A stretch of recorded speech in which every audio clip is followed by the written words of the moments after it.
Hi കൂട്ടുകാരെ, ഇന്ന് ഞാൻ പരിചയപ്പെടുത്തുന്നത് കടല ഉപ്പേരിയാണ്. അതിന് ആവശ്യമായ സാധനങ്ങൾ പറയാം.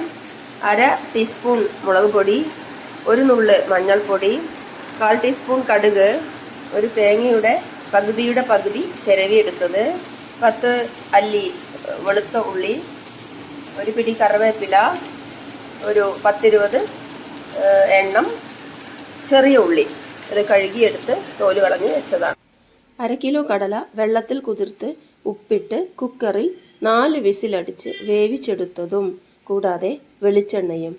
ചുവട് കട്ടിയുള്ള ഇൻഡാലിയത്തിൻ്റെ ചീനച്ചട്ടിയാണ് ഞാൻ അടുപ്പത്ത് വെച്ചിട്ടുള്ളത്.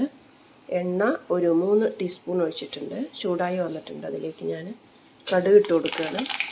കടുക് പൊട്ടി വന്നിട്ടുണ്ട്.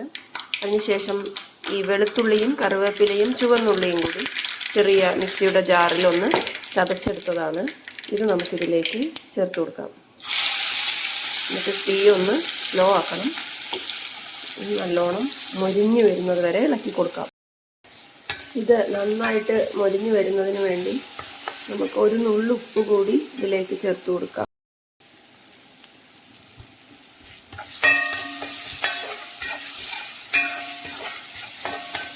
ഇതിപ്പോൾ ഏകദേശം മൊരിഞ്ഞ് വന്നിട്ടുണ്ട്.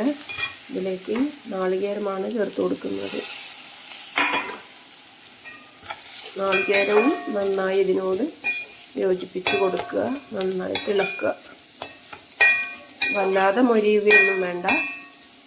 ഒരു വിധം ഇത് മൊരിഞ്ഞ് വരുമ്പോൾ മുളക് പൊടിയും മഞ്ഞൾപ്പൊടിയും കൂടെ ചേർത്ത് കൊടുക്കാം.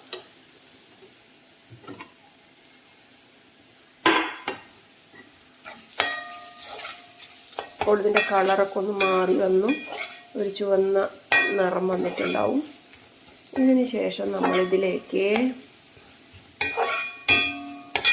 വേവിച്ച് വെച്ചിട്ടുള്ള കടലയെ വെള്ളത്തോടു കൂടിയാണ് ഒഴിച്ചു കൊടുക്കുന്നത്. തീ സിമ്മിൽ തന്നെ കിടക്കട്ടെ.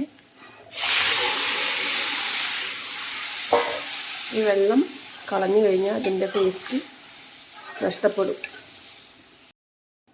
തീ കൂട്ടി കൊടുക്കാം.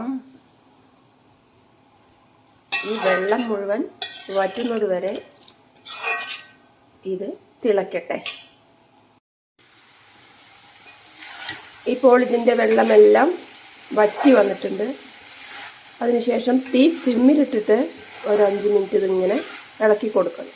അപ്പോൾ അത് കംപ്ലീറ്റ് വെള്ളവും വറ്റി ഉപ്പേരിയായി മാറിയിട്ടുണ്ടാവും. ഇപ്പോൾ ഇത് പാകമായി. തീ ഓഫ് ചെയ്യാം.